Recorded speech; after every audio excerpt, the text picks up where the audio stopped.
Okay.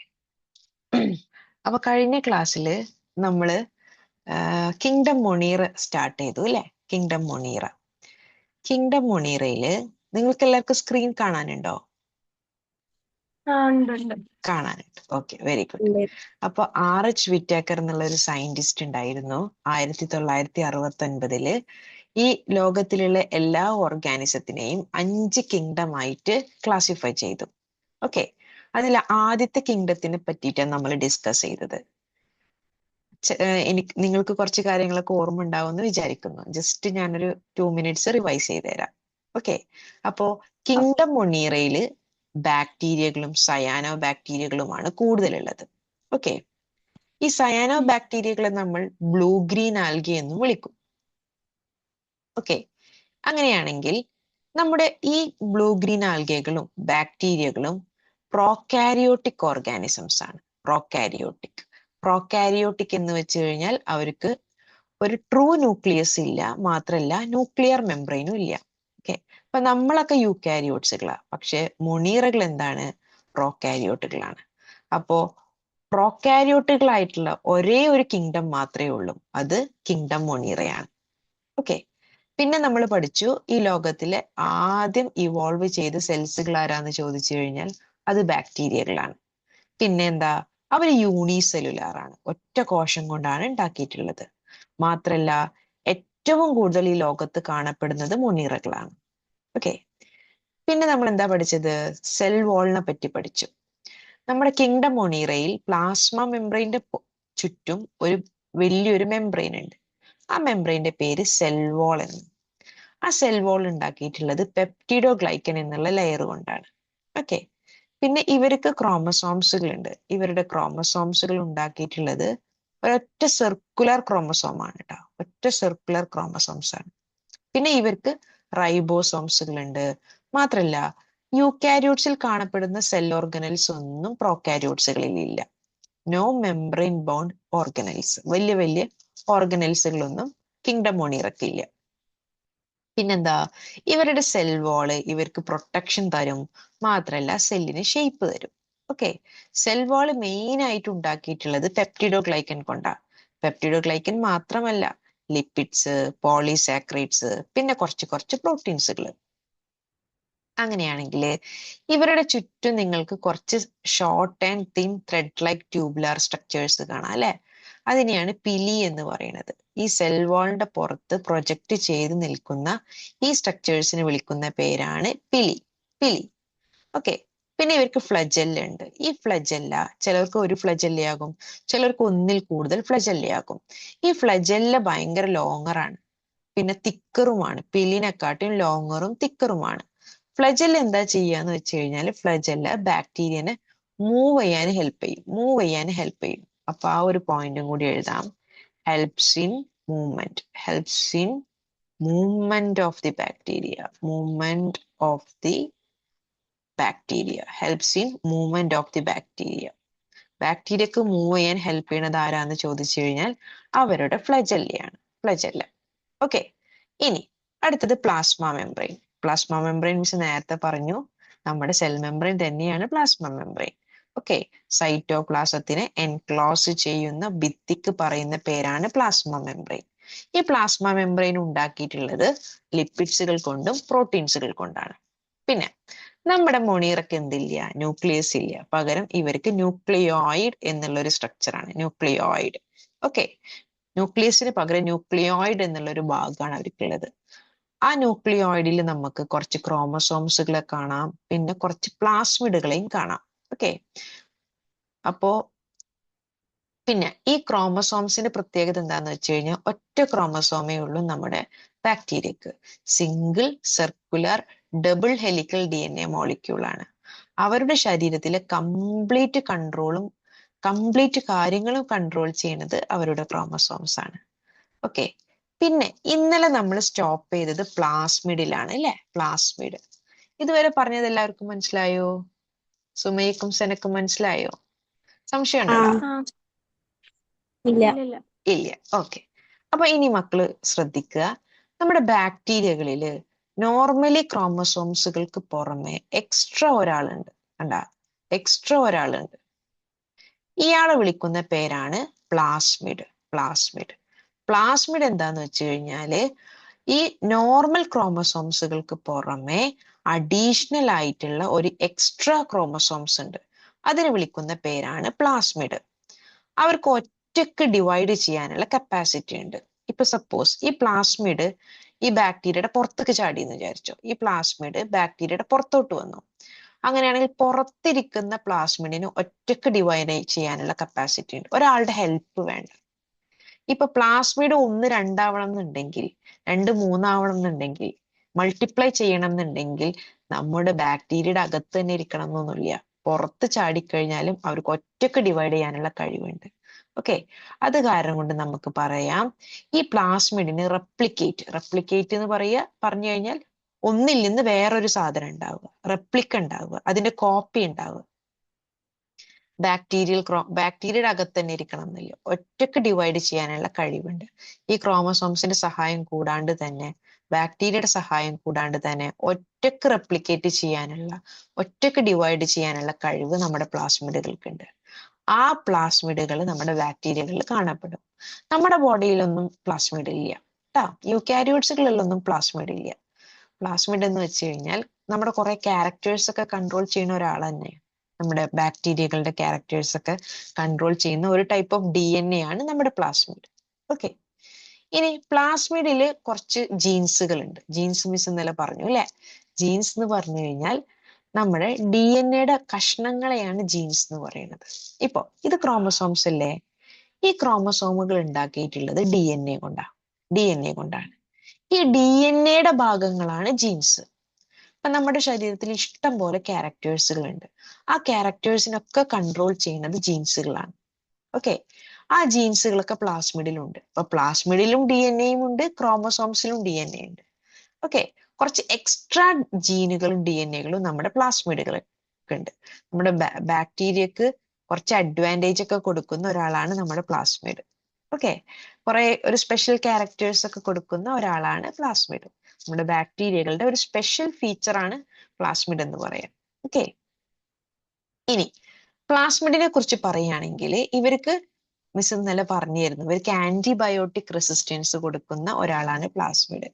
For example, നമ്മളൊരു antibiotic കഴിച്ചു, ഒരുപാട് വട്ടം നമ്മൾ ആ ആന്റിബയോട്ടിക് റിപ്പീറ്റ് ചെയ്യുകയാണെങ്കിൽ നമ്മുടെ ബാക്ടീരിയക്ക് അതിനോടൊരു വില ഉണ്ടാവില്ല. അവർക്കൊരു റെസിസ്റ്റൻസ് കിട്ടും, ഒരു പ്രതിരോധ ശേഷി കിട്ടും. ആ പ്രതിരോധ ശേഷിക്കാണ് ആന്റിബയോട്ടിക് റെസിസ്റ്റൻസ് എന്ന് പറയുന്നത്. ഈ ക്യാരക്ടർ കൊടുക്കുന്നത് അവർ പ്ലാസ്മിഡുകളാണ്. പ്ലാസ്മിഡ് ഉള്ളതുകൊണ്ട് മാത്രമാണ് സെയിം ആന്റിബയോട്ടിക് സെയിം ബാക്ടീരിയകളിൽ വർക്ക് ആവാത്തത്. ഓക്കെ, അങ്ങനെയാണെങ്കിൽ മറ്റൊരു ഫങ്ഷൻസ് ഉണ്ട്, പറഞ്ഞുതരാം. ഇപ്പോ നിങ്ങൾക്ക് ഈ ഡയഗ്രാം കാണുന്നുണ്ടോ? മക്കളെ? കാണുന്നുണ്ട് അല്ലേ? അപ്പൊ മിസ് ഈ മൗസ് പോയിന്റ് ചെയ്യണത് ശ്രദ്ധിക്കണം കേട്ടാ. ഈ 1 എന്ന് മാർക്ക് ചെയ്തതിനെ ശ്രദ്ധിക്കണേ. ഇത് നമ്പർ 1. ഇതിലൊരു ബാക്ടീരിയ ഉണ്ട് അല്ലേ? ഇതൊരു ബാക്ടീരിയയാണ്. ഓക്കെ, ഈ ബാക്ടീരിയയിൽ ചുവപ്പ് മാർക്ക് ചെയ്തത് ക്രോമസോംസുകൾ.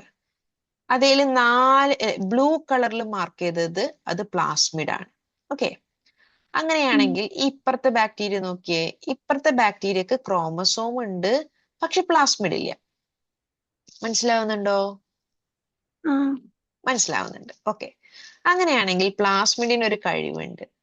ഈ പ്ലാസ്മിഡ് ഏത് ബാക്ടീരിയയിലാണോ ഉള്ളത്, ഇല്ലാത്ത ബാക്ടീരിയക്ക് കൊടുക്കാനുള്ള കഴിവ് പ്ലാസ്മിഡുകൾക്കുണ്ട്. അപ്പൊ നോക്കിയേ, ഈ ബാക്ടീരിയയിൽ പ്ലാസ്മിഡ് ഉണ്ട്, ഈ ബാക്ടീരിയയിൽ പ്ലാസ്മിഡ് ഇല്ല. അപ്പൊ ഈ പ്ലാസ്മിഡിന് അങ്ങോട്ട് ചാടാനുള്ള ഒരു കഴിവുണ്ട്, എന്നിട്ട് ഇതിലും പ്ലാസ്മിഡ് ഉണ്ടാക്കാനുള്ള കഴിവുണ്ട്. ഓക്കെ, അപ്പൊ എങ്ങനെയാണ് ഈ ഉള്ള പ്ലാസ്മിഡിൽ നിന്ന് ഇല്ലാത്ത പ്ലാസ്മിഡിലോട്ട് പോകുക എന്നറിയോ? ഒരു കണക്ഷൻ ഉണ്ട്, കണ്ട? ഈ ഒരു കണക്ഷൻ നിങ്ങൾ കണ്ട? നമ്മുടെ പിലി ഇല്ലടാ, പിലി. ഈ പിലി നേരത്തെ മിസ് നമ്മൾ പഠിച്ചത് ഓർമ്മയുണ്ട? പിലി പഠിച്ചത് ഓർമ്മയുണ്ട? പിലി കുറെ സ്ട്രക്ചേഴ്സ്, പിലി പറഞ്ഞ സ്ട്രക്ചേഴ്സ് ഉണ്ട്, വള്ളി പോലത്തെ കുറെ സ്ട്രക്ചേഴ്സ് എന്ന് പഠിച്ചില്ലേ? ഈ പിലിയുടെ സിംഗുലർ ഫോമാണ് പൈലസ്. ഈ പിലിയുടെ സിംഗുലർ ഫോമാണ് പൈലസ്. കണ്ട? അപ്പൊ ഒരു പിലിനെ നമ്മൾ പൈലസ് എന്നാ പറയുക. ഒരുപാട് പൈലസുകൾ ചേർന്നിട്ടാണ് പിലി ഉണ്ടാവുക. ഓക്കെ, സോ പൈലസ് എന്ന് പറഞ്ഞു കഴിഞ്ഞാൽ പിലിയുടെ സിംഗുലർ ഫോമിനെയാണ് പൈലസ് എന്ന് പറയുന്നത്. ഓക്കെ. ഈ പൈലസ് അങ്ങോട്ട് നീളം വെക്കും. എന്നിട്ട് എന്ത് ചെയ്യും? ഈ പ്ലാസ്മിഡ് ഇല്ലാത്ത ബാക്ടീരിയയിൽ പോയിട്ട് അറ്റാച്ച് ചെയ്യും. കണ്ട രണ്ടാമത്തെ സ്ട്രക്ചർ നിങ്ങൾ കണ്ട? ഈ പിലി പോയിട്ട് ഈ പൈലസ് പോയിട്ട് നേരെ പ്ലാസ്മിഡ് ഇല്ലാത്ത ബാക്ടീരിയയിൽ പോയിട്ട് അറ്റാച്ച് ചെയ്തു. ഓക്കെ. അപ്പൊ ഈ പ്ലാസ്മിഡ് ആണ് ഇങ്ങോട്ട് വരാൻ പോണത്. ഈ പ്ലാസ്മിഡിൽ നിന്നാണ് പുതിയൊരു പ്ലാസ്മിഡ് ഇങ്ങോട്ട് വരാൻ പോണത്. ഓക്കെ. അങ്ങനെയാണെങ്കിൽ മക്കൾ മനസ്സിലാക്കുക, ഈ ഈ പ്ലാസ്മിഡിനെ അല്ലെങ്കിൽ നമുക്ക് എന്ത് വിളിക്കാം, ഈ പ്ലാസ്മിഡില് ഒരുപാട് ഫാക്ടേഴ്സുകൾ ഉണ്ട്. അതിനെ നമുക്ക് സെക്സ് ഫാക്ടേഴ്സ് എന്ന് പറയാം. സെക്സ് ഫാക്ടേഴ്സ് അല്ലെങ്കിൽ ഫെർട്ടിലിറ്റി ഫാക്ടർ എന്ന് പറയാം. Fertility factor. ഓക്കെ. ഈ പ്ലാസ്മിഡിൽ ഒരുപാട് സെക്സ് ഫാക്ടേഴ്സുകൾ ഉണ്ട്. ഒന്നുമില്ലടാ, ഈ ചില ബാക്ടീരിയകൾക്ക് പ്ലാസ്മിഡുകൾ ഉണ്ടാക്കും. ആ പ്ലാസ്മിഡുകൾ ഉള്ള ബാക്ടീരിയകൾ നമ്മൾ വിളിക്കുന്ന പേര് എഫ് പോസിറ്റീവ് എന്നാ. എഫ് മെയിൽസ് എന്ന്, എഫ് പോസിറ്റീവ് എന്നാ വിളിക്കുക. എഫ് പോസിറ്റീവ് കണ്ടാ, ഇത് എഫ് പോസിറ്റീവ്. ഇപ്പൊ ഇത് എഫ് പോസിറ്റീവ് പറഞ്ഞിട്ടുള്ള ബാക്ടീരിയയാണ്. ഇത് എഫ് നെഗറ്റീവ് ആണ്. കാരണം എന്താന്ന് വെച്ച് കഴിഞ്ഞാൽ ഇതിൽ പ്ലാസ്മിഡ് ഉണ്ട്, ഇതിൽ പ്ലാസ്മിഡ് ഇല്ല. പ്ലാസ്മിഡുകൾ ഉള്ള ബാക്ടീരിയകളെ നമ്മൾ എഫ് പോസിറ്റീവ് എന്നാ വിളിക്കുക. പ്ലാസ്മിഡുകൾ ഇല്ലാത്ത ബാക്ടീരിയകളെ നമ്മൾ എഫ് നെഗറ്റീവ് എന്നാ വിളിക്കുക. ഓക്കെ. സംഭവം എന്താന്ന് വെച്ച് കഴിഞ്ഞാല് ഇപ്പോ ഈ ബാക്ടീരിയകൾ ആണ് പെണ്ണ് എന്നുള്ള വ്യത്യാസമൊന്നുമില്ല, എല്ലാം സെയിം ആണ്. പക്ഷേ ഇപ്പോ ഒരു കുഞ്ഞുണ്ടാവണം എന്നുണ്ടെങ്കിൽ, മനുഷ്യന്മാരുടെ കേസൊക്കെ ആണെങ്കിൽ, വലിയ വലിയ മൃഗങ്ങളുടെ കേസിലൊക്കെ ആണെങ്കിൽ ഒരു കുഞ്ഞുണ്ടാവണം എന്നുണ്ടെങ്കിൽ ഒന്ന് ആണും ഒന്ന് പെണ്ണായിരിക്കണം, അല്ലെ? അവര് തമ്മിൽ മേറ്റ് ചെയ്താലേ കുട്ടികളുണ്ടാവുക. പക്ഷെ ബാക്ടീരിയയുടെ കേസിൽ എങ്ങനെയെന്ന് വെച്ച് കഴിഞ്ഞാല് ഈ ഏതിലാണോ പ്ലാസ്മിഡ് ഉള്ളത് അതിനെയാണ് നമ്മൾ പോസിറ്റീവ് എന്ന് പറയുന്നത്. പ്ലാസ്മിഡ് ഇല്ലാത്തതാണ് നെഗറ്റീവ്. അപ്പൊ എഫ് പോസിറ്റീവ് മെയിൽ ആണെന്ന് വിചാരിക്കുക, എഫ് നെഗറ്റീവ് എന്ന് പറയുന്നത് ഫീമെയിൽ ആണെന്ന് വിചാരിക്കുക. ഓക്കെ. അപ്പൊ എഫ് പോസിറ്റീവ് ഉള്ള ഈ ഡോണർ സെക്സ് പൈലസിനെ അങ്ങോട്ട് വലുതാക്കും. എന്നിട്ട് ഈ എഫ് നെഗറ്റീവിൽ വന്ന് അറ്റാച്ച് ചെയ്യും. എന്നിട്ട് എന്ത് ചെയ്യറിയോ? ഈ പ്ലാസ്മിഡിനെ അങ്ങോട്ട് ട്രാൻസ്ഫർ ചെയ്യും. നിങ്ങൾ കണ്ട അടുത്ത സ്റ്റെപ്പ് കണ്ട, ഈ പ്ലാസ്മിഡിനെ കുറച്ച് അങ്ങോട്ട് ട്രാൻസ്ഫർ ചെയ്യും. ഈ ട്രാൻസ്ഫർ ചെയ്ത് കഴിഞ്ഞാൽ പുതിയൊരു മെംബ്രെയിനും കൂടി അവർക്ക് ചുറ്റും ഉണ്ടാകും. നിങ്ങൾ മനസ്സിലാക്കുക, നമ്മുടെ പ്ലാസ്മിഡ് ഡബിൾ മെംബ്രെയിനാ, ഡബിൾ ഹെലിക്കലാണ്. DNA ഡബിൾ ഹെലിക്കൽ അല്ലേ? ഇങ്ങനെ ഡബിൾ സ്റ്റാൻഡേർഡ് ആയിട്ടുള്ള DNA ഇരിക്കുക. അതേപോലെ നമ്മുടെ പ്ലാസ്മിഡിലും എന്താണ്? ഡബിൾ ഹെലിക്കൽ സ്ട്രക്ചർ ആണ്. പുതിയൊരു സ്ട്രക്ചർ ഉണ്ടാവും ചെയ്യും. ഇപ്പൊ എന്താ സംഭവം ഉണ്ടായത്? രണ്ടും എഫ് പോസിറ്റീവ് ആയിട്ട് മാറി. നിങ്ങൾക്ക് എന്തെങ്കിലും പിടി കിട്ടിയ പറയണത്? ഹലോ, ഒന്നുകൂടെ പറയോ? ആ മക്കള് ഒന്നുമില്ലടാ. നിങ്ങൾ മനസ്സിലാക്കുക, ചില ബാക്ടീരിയകൾക്ക് പ്ലാസ്മിഡുകൾ ഉണ്ടാകും, ചില ബാക്ടീരിയകൾക്ക് പ്ലാസ്മിഡുകൾ ഉണ്ടാവില്ല. അപ്പൊ ബാക്ടീരിയകളിൽ ആർക്കാണോ പ്ലാസ്മിഡ് ഉള്ളത് അവർക്ക് ഇല്ലാത്ത ആൾക്കാർക്ക് പ്ലാസ്മിഡ് കൊടുക്കാൻ പറ്റും. അതിൽ കുഴപ്പമൊന്നുമില്ലല്ലോ. ഇല്ല. ഇല്ല. ഇപ്പൊ സെനയുടെ കയ്യിൽ 2 പെന്നുണ്ട്, നമ്മുടെ സുമയുടെ കയ്യിൽ പെന്നേ ഇല്ല. അപ്പൊ സെന എന്ത് ചെയ്യും? ഒരു പെണ്ണെടുത്ത് സുമയ്ക്ക് കൊടുക്കും. മനസ്സിലായില്ലേ? അതേപോലെ തന്നെയാണടാ ഇത്. ഈ ബാക്ടീരിയക്ക് പ്ലാസ്മിഡ് ഉണ്ട്, മറ്റേ ബാക്ടീരിയക്ക് പ്ലാസ്മിഡ് ഇല്ല. അപ്പൊ ഈ പ്ലാസ്മിഡ് ഇല്ലാത്ത ബാക്ടീരിയക്ക് പ്ലാസ്മിഡ് ഉള്ള ഒരു ബാക്ടീരിയ എന്ത് ചെയ്യും? പ്ലാസ്മിഡിനെ കൊടുക്കും. ആ കണക്ഷന് പറയുന്ന പേരാണ് കോൺജുഗേഷൻ. മനസ്സിലായോ? അപ്പൊ കോൺജുഗേഷൻ എന്ന് പറഞ്ഞു കഴിഞ്ഞാൽ പ്ലാസ്മിഡ് ഉള്ള ഒരാള് ഇല്ലാത്ത ആൾക്കാർക്ക് കൊടുക്കുന്നതിനെയാണ് കോൺജുഗേഷൻ എന്ന് പറയുന്നത്. മനസ്സിലായോ? അത്ര മനസ്സിലാക്കിയാൽ മതി. അങ്ങനത്തെ ഒരു പവർ ആർക്കുണ്ട്? നമ്മുടെ മൊനീറകൾക്കുണ്ട്, ബാക്ടീരിയകൾക്കുണ്ട്. ഓക്കെ. അവർക്ക് അവരുടെ പ്ലാസ്മിഡിനെ കൈമാറാനുള്ള ഒരു കഴിവുണ്ട് എന്ന് പറയാണ്. ക്ലിയർ ആയോ? അത്രയേ ഉള്ളൂ. അതത്ര കോംപ്ലിക്കേറ്റഡ് ഒന്നല്ല. ഇതൊരു ഹയർ, ഒരു ഡിഗ്രി ലെവൽ കാര്യമാണ്. നിങ്ങൾ ജസ്റ്റ് ഇതൊന്ന് മനസ്സിലാക്കിയാൽ മതി. കോൺജുഗേഷൻ എന്നുള്ളൊരു പ്രോസസ് പ്ലാസ്മിഡുകളെ കൈമാറാനുള്ള, ഉള്ളവർക്ക് ഇല്ലാത്തവർക്ക് കൊടുക്കാനുള്ള ഒരു കഴിവ് നമ്മുടെ ബാക്ടീരിയകൾക്കുണ്ട്. ഓക്കെ, മനസ്സിലായോ? ഇനി അങ്ങനെയാണെങ്കിൽ നമ്മുടെ ബാക്ടീരിയയുടെ അകത്ത് ഒരുപാട് ഓർഗനൽസുകൾ ഉണ്ട്. സെൽ ഓർഗനൽസ് എന്ന് പറയും. നമ്മൾ മുന്നേ പഠിച്ചിട്ടുണ്ട് അല്ലേ? സെല്ലിന്റെ അകത്ത് ഒരുപാട് ഓർഗനൽസുകൾ ഉണ്ടല്ലോ. Endoplasmic reticulum, mitochondria, Golgi complex, അങ്ങനെ ഒരുപാട് പേരുകൾ നിങ്ങൾ കേട്ടിട്ടുണ്ടാകും. അറിയോ നിങ്ങൾക്ക് പേരുകളൊക്കെ? ഫെമിലിയർ ആണോ ഈ പേരുകളൊക്കെ? ആണോ?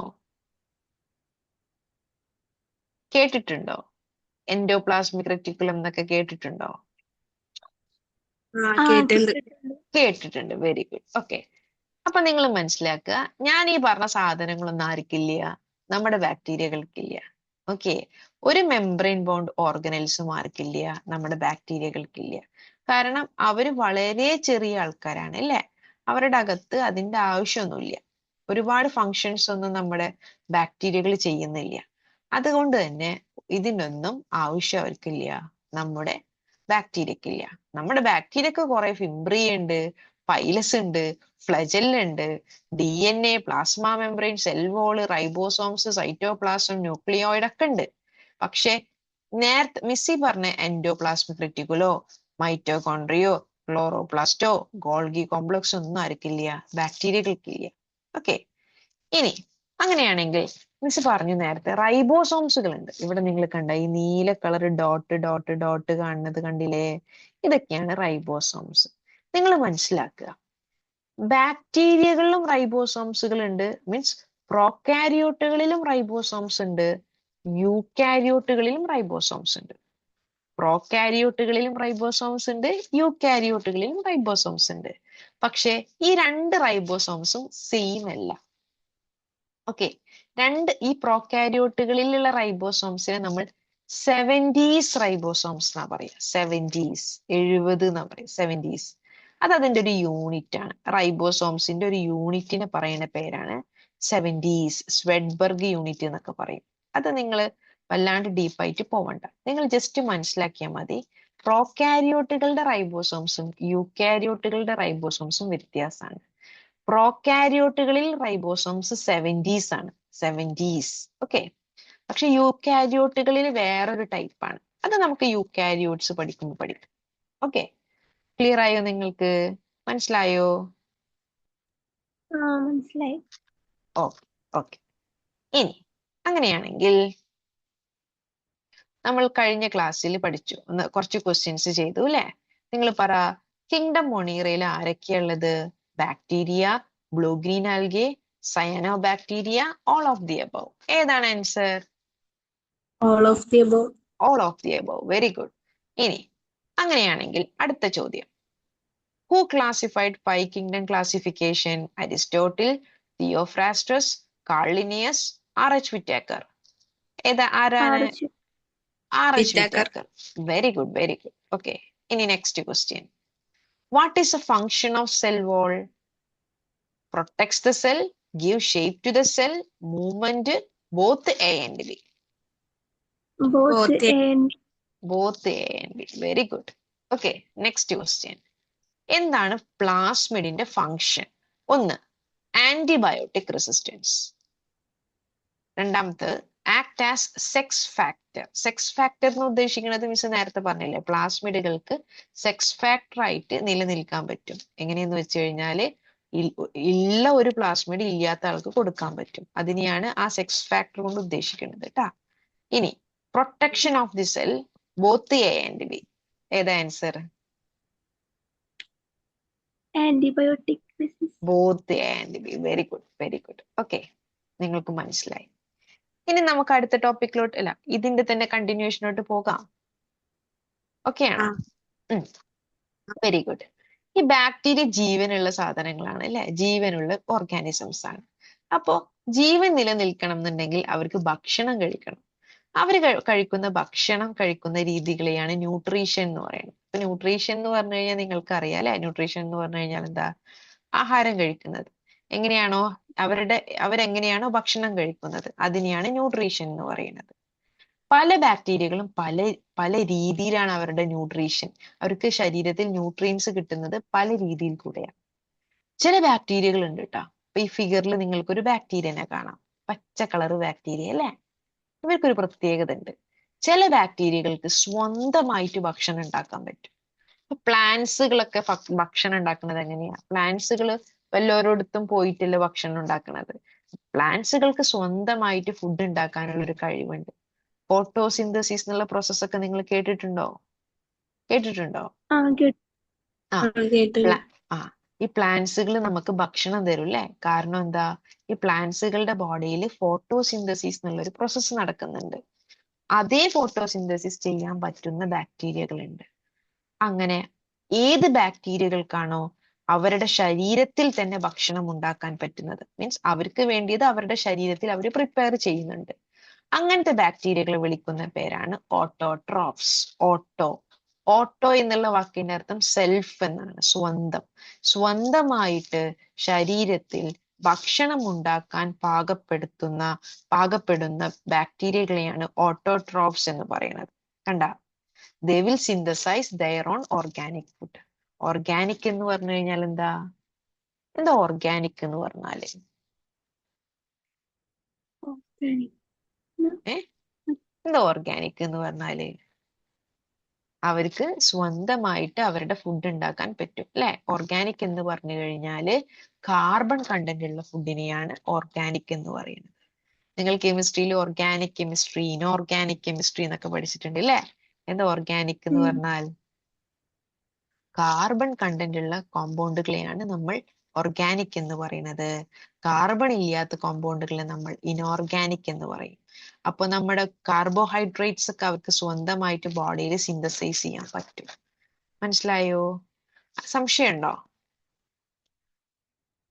സംശയമുണ്ടോ? ഇല്ല. Very good. ഇനി അപ്പൊ നിങ്ങൾ വിചാരിക്കരുത് എല്ലാ ബാക്ടീരിയകൾക്കും സ്വന്തമായിട്ട് ഫുഡ് പ്രിപ്പയർ ചെയ്യാൻ പറ്റുന്നു. ചില ബാക്ടീരിയകളുണ്ട്. എങ്ങനെയെന്ന് വെച്ച് കഴിഞ്ഞാലില്ലേ, അവര് എങ്ങനെയാ അറിയോ ഭക്ഷണം കഴിക്കുക? അവർക്ക് സ്വന്തമായിട്ട് ഫുഡൊന്നും പ്രിപ്പയർ ചെയ്യാൻ അറിയില്ല. അവര് ചത്ത സാധനങ്ങളിൽ നിന്നാണ് ഭക്ഷണം കഴിക്കുന്നത്. അതെങ്ങനെയാണ്? പുഴുക്കളൊക്കെ ഇല്ലേ, ഈ പുഴുക്കളൊക്കെ എങ്ങനെയാന്ന് വെച്ച് കഴിഞ്ഞാൽ കൂടുതലും ഈ ഡെഡ് ആൻഡ് ഡീക്കേഡ് ഇല്ലേ, ചത്ത് ചീഞ്ഞലിഞ്ഞ സാധനത്തിനെയാണ് ഭക്ഷണമാക്കുക. അതേപോലെ ചത്ത സാധനങ്ങളെ ഭക്ഷണമാക്കുന്ന ബാക്ടീരിയകളുണ്ട്. അവരെ വിളിക്കുന്ന പേരാണ് സാപ്ട്രോട്രോപ്സ്. കേട്ടിട്ടുണ്ടോ ഈ വാക്ക് എവിടെയെങ്കിലും? സാപ്ട്രോട്രോപ്സ് എന്ന് കേട്ടിട്ടുണ്ടോ? സെന കേട്ടിട്ടുണ്ടോ? സാപ്ട്രോട്രോഫ് എന്ന് കേട്ടിട്ടുണ്ടോ? കേട്ടിട്ടില്ല. മോള് മനസ്സിലാക്കുക, സാപ്ട്രോട്രോഫ് എന്ന് പറഞ്ഞു കഴിഞ്ഞാല് ഈ ഡെഡ് ആയിട്ടുള്ള ആൾക്കാരില്ലേ, ഡെഡ് ഓർഗാനിക് മാറ്റർ, ചത്ത സാധനങ്ങളില്ലേ. ഫോർ എക്സാമ്പിൾ, ഒരു ഹ്യൂമൻ ചത്തു, ഒരു മനുഷ്യൻ മരിച്ചുപോയി. ഈ മരിച്ചുപോയി കഴിഞ്ഞാൽ അയാളുടെ ശരീരത്തിൽ വളരുന്ന ബാക്ടീരിയകളില്ലേ, ആ ബാക്ടീരിയകളൊക്കെ സാപ്ട്രോട്രോഫ്സാ. ആ ബാക്ടീരിയകൾ വളരെ ചത്ത ശരീരത്തിലാണ്, മീൻസ് ചത്ത സാധനങ്ങളെ, ചീഞ്ഞലിഞ്ഞ സാധനങ്ങളെ ഭക്ഷണമാക്കുന്ന ബാക്ടീരിയകളുണ്ട്. അവരെ വിളിക്കുന്ന പേരാണ് സാപ്ട്രോട്രോഫ്. മനസ്സിലായോ? മനസ്സിലായോ? ഓക്കെ. അങ്ങനെയാണെങ്കിൽ ഇനി അടുത്ത ആൾക്കാരുണ്ട്, വേറെ കുറച്ച് ആൾക്കാരുണ്ട്, സിംബയോണ്ട്. സിംബയോണ്ട് എന്ന് പറഞ്ഞാൽ എന്തായാലും അറിയോ? നമുക്ക് അത്യാവശ്യമായിട്ട് അറിഞ്ഞിരിക്കേണ്ട ഒരു വാക്കാണ് സിംബയോണ്ട്. ഫോർ എക്സാമ്പിൾ ഞാൻ നിങ്ങളോട് പറയാം. ഇപ്പോ സനയും സുമയും നല്ല ഫ്രണ്ട്സ് ആണ്. അപ്പോ സനക്ക് നന്നായിട്ട് കെമിസ്ട്രി അറിയാം, സുമയ്ക്ക് നന്നായിട്ട് മാത്സ് അറിയാം. അപ്പൊ സന പക്ഷെ സുമയ്ക്ക് എന്ത് അറിയില്ല? സനക്ക് കെമിസ്ട്രിയും സുമയ്ക്ക് മാത്സും നന്നായിട്ട് അറിയാം. അപ്പോ സന എന്ത് ചെയ്യും?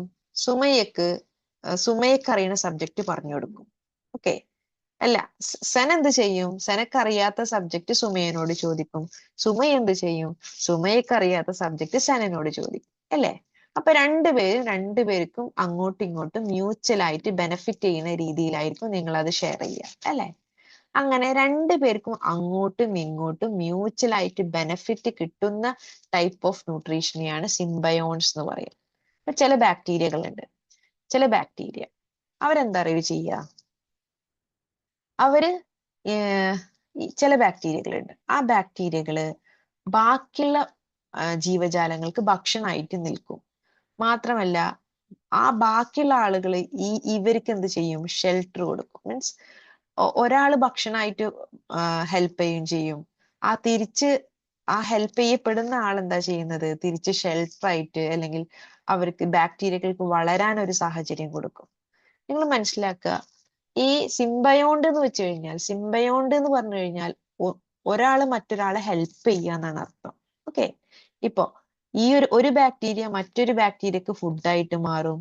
അപ്പൊ മറ്റേ ബാക്ടീരിയ ഈ ബാക്ടീരിയക്ക് എന്താവും, ചിലപ്പോൾ ഒരു ഷെൽട്ടർ ആയിട്ട് മാറും. അങ്ങനത്തെ ടൈപ്പ് ഓഫ് ന്യൂട്രീഷനെയാണ് സിംബയോണ്ട് എന്ന് പറയുക. ഓക്കെ, മ്യൂച്വൽ ബെനിഫിറ്റ്സ് ഉള്ള ഒരു ടൈപ്പ് ഓഫ് ന്യൂട്രീഷൻ ആണ് സിംബയോണ്ട് എന്ന് പറയുന്നത്. ക്ലിയർ ആയോ? ക്ലിയർ ആയോ? ആ ഓക്കെ. അപ്പോ നമ്മൾ നേരത്തെ ആദ്യം പഠിച്ചത് എന്താണ്? ആദ്യം പഠിച്ചത് ഓട്ടോട്രോഫ് ആണ്. ഓട്ടോട്രോഫ് എന്ന് പറഞ്ഞു കഴിഞ്ഞാൽ സ്വന്തമായിട്ട് ഫുഡ് ബോഡിയിൽ പ്രിപ്പയർ ചെയ്യും, ഒരാളുടെ ഹെൽപ്പ് വേണ്ട. സാപ്ട്രോട്രോഫ്സ് എന്ന് പറഞ്ഞാലോ, അവർക്ക് സ്വന്തമായിട്ട് ഫുഡ് ഉണ്ടാക്കാനൊന്നും പറ്റില്ല, അവർ ഈ ചത്ത സാധനങ്ങളെ ഫുഡാക്കി മാറ്റും. ഓക്കെ, അതിനെയാണ് സാപ്ട്രോട്രോഫ്സ് എന്ന് പറയുന്നത്. ഇനി അടുത്തത് സിംബയോൺസ്. സിംബയോൺസ് എന്ന് വെച്ച് കഴിഞ്ഞാൽ എന്താ?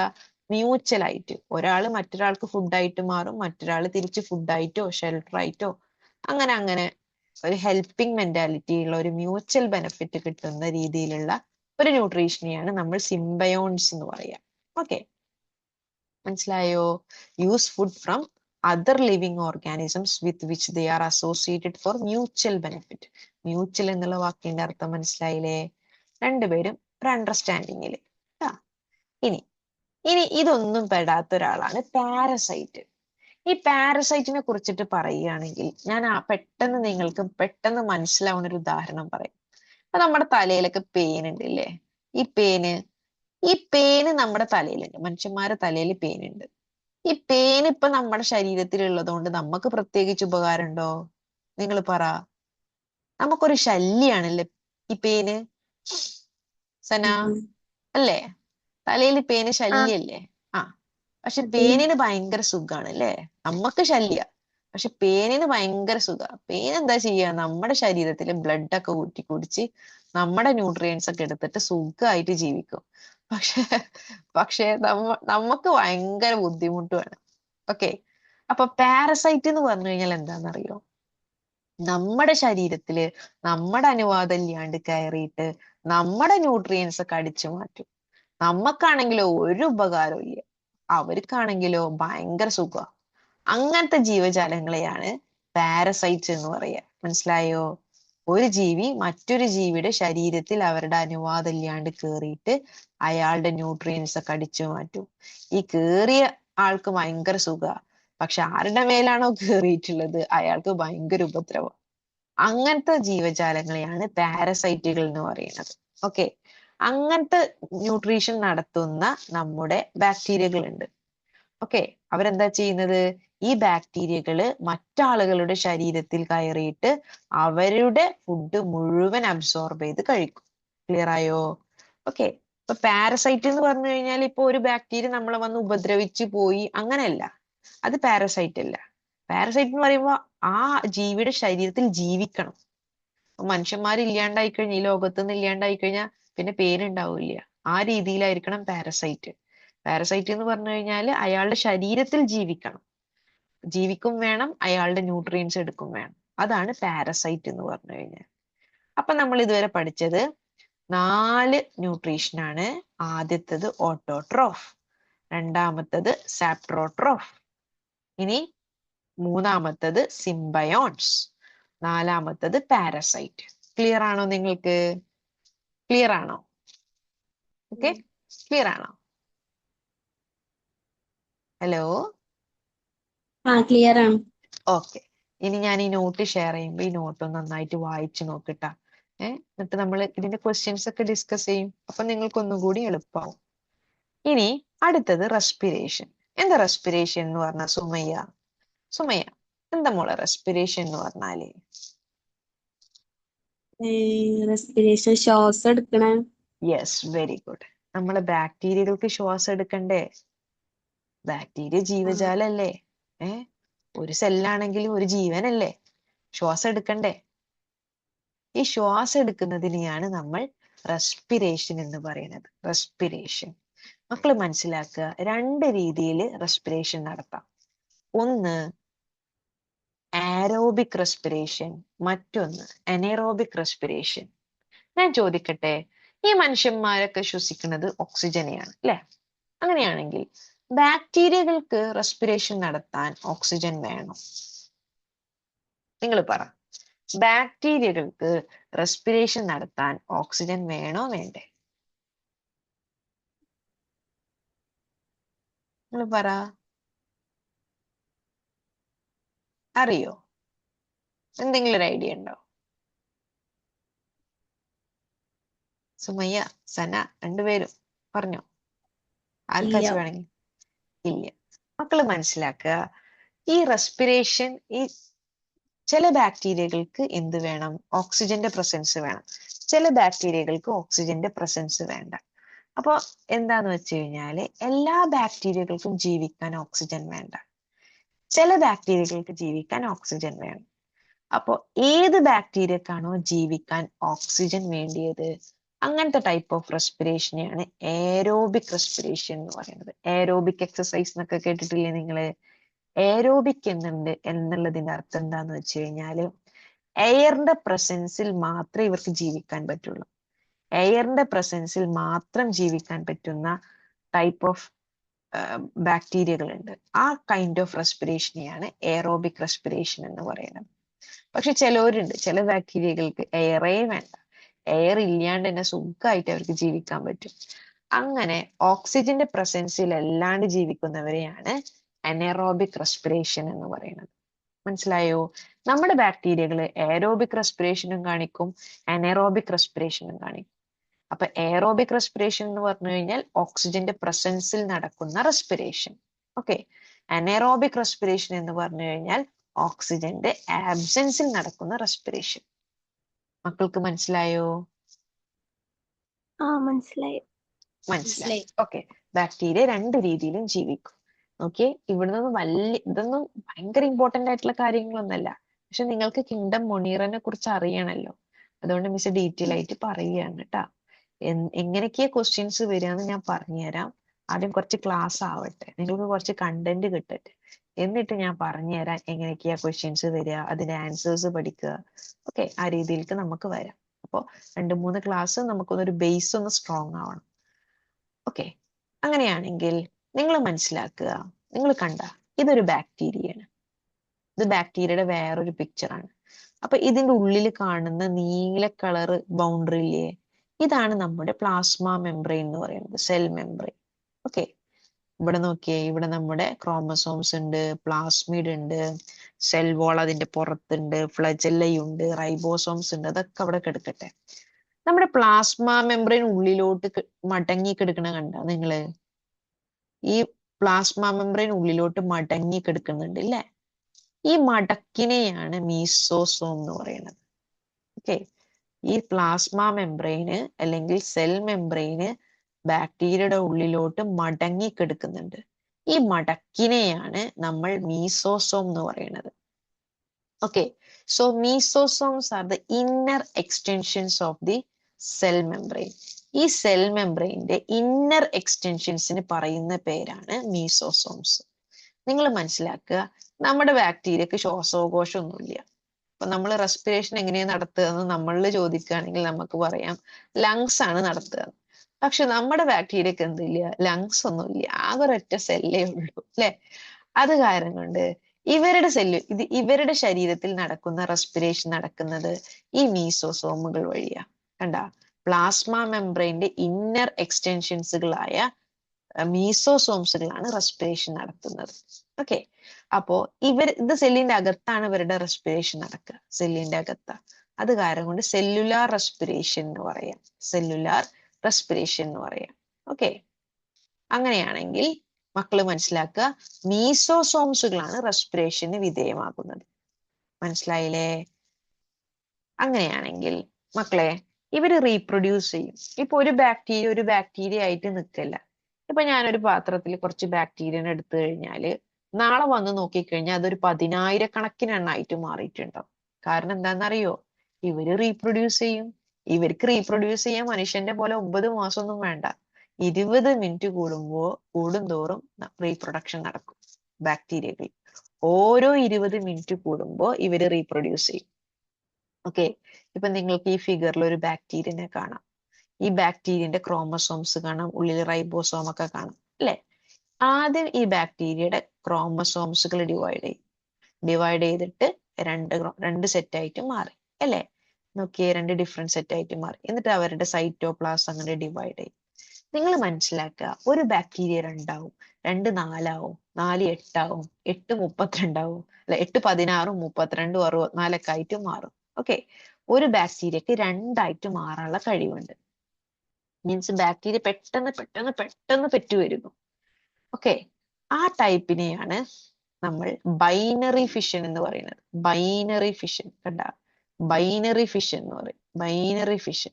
ഓക്കെ, അപ്പോ നമ്മുടെ ബാക്ടീരിയയുടെ റീപ്രൊഡക്ഷൻ എങ്ങനെയാ നടക്കുക എന്ന് ചോദിച്ചു കഴിഞ്ഞാൽ binary fission, binary fission. Okay മക്കളെ, റീപ്രൊഡക്ഷൻ 2 രീതിയിൽ നടക്കും. ഒന്ന് സെക്ഷുവൽ റീപ്രൊഡക്ഷൻ. സെക്ഷുവൽ റീപ്രൊഡക്ഷൻ എന്ന് പറഞ്ഞു കഴിഞ്ഞാൽ എന്താ? ആണും പെണ്ണും തമ്മിൽ നടക്കുന്ന റീപ്രൊഡക്ഷൻ അല്ലേ? അപ്പൊ നമ്മുടെ കേസിലൊക്കെ, ഹ്യൂമൻസിന്റെ കേസിലൊക്കെ നമുക്ക് നമ്മുടെ ബോഡിയിലുള്ളത് സെക്ഷുവൽ റീപ്രൊഡക്ഷൻ ആണ്. മീൻസ് അച്ഛനും അമ്മയും ഇൻവോൾവ് ആയിട്ടുള്ള റീപ്രൊഡക്ഷനെയാണ് സെക്ഷുവൽ റീപ്രൊഡക്ഷൻ എന്ന് പറയുന്നത്. ഓക്കെ, പക്ഷെ നമ്മുടെ ബാക്ടീരിയകളിൽ സെക്ഷുവൽ റീപ്രൊഡക്ഷൻ നടക്കും, അതവിടെ കിടക്കട്ടെ. കൂടുതൽ നടക്കുന്നത് അസെക്ഷുവൽ റീപ്രൊഡക്ഷൻ ആണ്.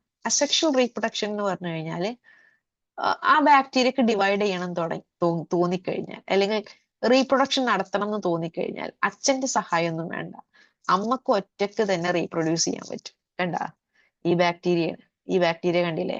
ഈ ബാക്ടീരിയക്ക് ഒരൊറ്റ അമ്മ ബാക്ടീരിയ ആണിത്. ഈ അമ്മ ബാക്ടീരിയ കണ്ട് വിചാരിക്കുകയാണ് ഒന്ന് ഡിവൈഡ് ചെയ്യണം അല്ലെങ്കിൽ റീപ്രൊഡക്ഷൻ നടത്തണം, അച്ഛനൊന്നും വേണ്ട. അവരുടെ ബോഡി അങ്ങോട്ട് ഡിവൈഡ് ചെയ്തിട്ട് 2 എണ്ണമായിട്ട് അങ്ങോട്ട് മാറി. വല്ല മെയിൽ ബാക്ടീരിയ ഇവിടെ ഉണ്ടോ? സന വല്ല മെയിൽ ബാക്ടീരിയ ഇവിടെ കാണാനുണ്ടോ? ഇല്ല. ഇല്ലല്ലോ, ഇല്ല. അങ്ങനെ അമ്മ മാത്രം ഡിവൈഡ് ചെയ്യുന്നതിനെയാണ് അസെക്ഷുവൽ റീപ്രൊഡക്ഷൻ എന്ന് പറയുന്നത്. Asexual reproduction. അപ്പൊ 2 രീതിയിൽ നടക്കാം, സെക്ഷുവൽ നടക്കാം, അസെക്ഷുവൽ നടക്കാം. അസെക്ഷുവൽ ആണ് കൂടുതൽ നടക്കുന്നത്. അസെക്ഷുവൽ റീപ്രൊഡക്ഷനിൽ എങ്ങനെയെന്ന് ചോദിച്ചു കഴിഞ്ഞാൽ ബൈനറി ഫിഷൻ ആണ്. കണ്ട, ബൈനറി ഫിഷൻ എന്ന് പറഞ്ഞു കഴിഞ്ഞാൽ ഒരു ബാക്ടീരിയ മുറിഞ്ഞിട്ട് 2 ആയിട്ട് മാറി. ബൈ എന്ന് പറഞ്ഞു കഴിഞ്ഞാൽ എന്താ? 2 അല്ലേ? ബൈ എന്ന് പറഞ്ഞു കഴിഞ്ഞാൽ 2 ആണ്. ഒരു ബാക്ടീരിയയിൽ നിന്ന് 2 ബാക്ടീരിയകൾ ഉണ്ടായി. അതിനെയാണ് ബൈനറി ഫിഷൻ എന്ന് പറയുന്നത്. ഫിഷൻ എന്ന് പറഞ്ഞു കഴിഞ്ഞാൽ എന്താ? മുറിയ. ഓക്കെ, ഫ്യൂഷൻ എന്ന് പറഞ്ഞു കഴിഞ്ഞാൽ എന്താ? കൂടിച്ചേരുക. ഫ്യൂഷൻ എന്ന് പറഞ്ഞാൽ കൂടിച്ചേരുക, ഫിഷൻ എന്ന് പറഞ്ഞാൽ മുറിയ. ഓക്കെ, അപ്പോ ബൈനറി ഫിഷൻ എന്ന് പറഞ്ഞു കഴിഞ്ഞാൽ 2 ആയിട്ട് മുറിയ. അപ്പൊ അസെക്ഷുവൽ റീപ്രൊഡക്ഷന്റെ ഒരു ക്ലാസിഫിക്കേഷൻ ആണ് ബൈനറി ഫിഷൻ. മെയിൻ ആയിട്ട് 2 എണ്ണാണ് റീപ്രൊഡക്ഷൻ. സെക്ഷൽ ഉണ്ട്, അസെക്ഷൽ ഉണ്ട്. അസെക്ഷൽ ആരാന്ന് ചോദിച്ചു കഴിഞ്ഞാൽ അത് ബൈനറി ഫിഷൻ ആണ്. ഓക്കെ, മനസ്സിലായോ? സുമയ്യക്ക് മനസ്സിലായോ? മിസ്സേ. ഓക്കേടാ. ഇനി അങ്ങനെയാണെങ്കിൽ നമ്മള് സെക്ഷൽ ഉണ്ട്, നമ്മൾ വിചാരിക്കും ബാക്ടീരിയക്കൊക്കെ സെക്ഷൽ റീപ്രൊഡക്ഷൻ ഉണ്ട്. ബാക്ടീരിയയിലും സെക്ഷൽ റീപ്രൊഡക്ഷൻ ഉണ്ട്. അത് നമ്മളെ പോലെ ആണും പെണ്ണും അങ്ങനെ ഒന്നല്ല. അപ്പൊ മിസ് നേരത്തെ പറഞ്ഞില്ലടാ, പ്ലാസ്മിഡ് ഉള്ളവര് ഇല്ലാത്തവർക്ക് കൊടുക്കുന്നു, ഒരു പൈലസ് വഴി കൊടുക്കുന്നു എന്നൊക്കെ പറഞ്ഞില്ലേ? അതാണ്, അത്ര ഉള്ളൂ. അപ്പൊ പ്ലാസ്മിഡുകൾ ഉള്ളവരെ നമ്മൾ F പോസിറ്റീവ് എന്നാ പറയാ, പ്ലാസ്മിഡുകൾ ഇല്ലാത്തവരെ നമ്മൾ F നെഗറ്റീവ് എന്നാ പറയാ. അപ്പൊ ഉള്ള പ്ലാസ്മിഡ് ഇല്ലാത്തവർക്ക് കൊടുക്കുന്നു. അതിനെയാണ് നമ്മൾ കോൺജുഗേഷൻ എന്ന് പറയുന്നത്. കോൺജുഗേഷൻ കണ്ട, കോൺജുഗേഷൻ. അതിനെയാണ് നമ്മൾ കോൺജുഗേഷൻ എന്ന് പറയുന്നത്. കണ്ട, കോൺജുഗേഷൻ. സെക്ഷുവൽ റീപ്രൊഡക്ഷൻ നടക്കുന്നത് കോൺജുഗേഷൻ വഴിയാണ്. കോൺജുഗേഷൻ എന്ന് പറഞ്ഞു കഴിഞ്ഞാൽ ഒന്നുമില്ലടാ, പ്ലാസ്മിഡ് ഉള്ളവര് പ്ലാസ്മിഡ് ഇല്ലാത്തവർക്ക് കൊടുക്കുന്നു. ഓക്കെ, അതൊന്നും അത്ര ഇമ്പോർട്ടന്റ് അല്ല, അതൊന്നും എക്സാമിന് നിങ്ങൾക്ക് ചോദിക്കില്ല. നിങ്ങൾക്ക് ജസ്റ്റ് ഒരു ഞാൻ പറഞ്ഞുതരാം, അപ്പൊ നിങ്ങൾക്ക് മനസ്സിലാവും ട്ടാ. അപ്പൊ മിസ് ഇന്നലെ പറഞ്ഞു, എല്ലാ ബാക്ടീരിയകളും പ്രശ്നക്കാരനാണോ? ആണോ? അല്ല. അല്ല. പക്ഷേ കുറച്ച് ആൾക്കാർ മാത്രമേ പ്രശ്നക്കാരനുള്ളൂ ട്ടാ. ഈ ബാക്ടീരിയകളിൽ 99% ആളുകളും നല്ല ബാക്ടീരിയകളാണ്. പക്ഷെ 1% ആൾക്കാർ കുറച്ച് പ്രശ്നമാണ്, അസുഖമൊക്കെ ഉണ്ടാക്കും. ഓക്കെ, ഡിസീസ് ഉണ്ടാക്കുന്ന ബാക്ടീരിയകളുണ്ട്. ഇനി നമുക്കൊരു 4-5 ബാക്ടീരിയകളെ കുറിച്ച് പഠിക്കാം. ആ പേര് ഇമ്പോർട്ടന്റ് ആണ്. മിസ് ഇനി പറയാൻ പോകുന്ന ഈ 5 പേരും ഇമ്പോർട്ടന്റ് ആണ്. അവരുണ്ടാക്കുന്ന രോഗങ്ങളും നമ്മൾ പഠിക്കണം. ഓക്കെ, രോഗങ്ങളും പഠിക്കണം, ആ രോഗത്തിന് കാരണക്കാരനായ ബാക്ടീരിയകളുടെ പേരും പഠിക്കണം. അത്ര പഠിച്ചാൽ മതി. ഓക്കെ, അപ്പൊ ആദ്യം നിങ്ങൾക്ക് ഫെമിലിയർ ആണോ നോക്ക്. കോളറ എന്ന് കേട്ടിട്ടുണ്ടോ നിങ്ങൾ? കോളറ രോഗം ആ കേട്ടുണ്ട്. ഉം. കേട്ടിട്ടുണ്ട്. 10ാം ക്ലാസ്സിലൊക്കെ ടെക്സ്റ്റ് ബുക്കിൽ കോളറിനെ കുറിച്ചിട്ടൊക്കെ പഠിച്ചിട്ടുണ്ടല്ലേ നമ്മള്? ആ, ഈ കോളറ ഉണ്ടാക്കുന്നത് ഒരു ബാക്ടീരിയയാണ്. കോളറ ഉണ്ടാക്കുന്ന ബാക്ടീരിയയുടെ പേരാണ് വിബ്രിയോ കോളറെ. Vibrio cholerae. ഈ കോളറ രോഗം എങ്ങനെ വരികയെന്ന് അറിയോ നിങ്ങൾക്ക്? എങ്ങനെയാന്ന് അറിയോ? കേട്ടിട്ടുണ്ടോ? എങ്ങനെ കോളറ രോഗം വരിക?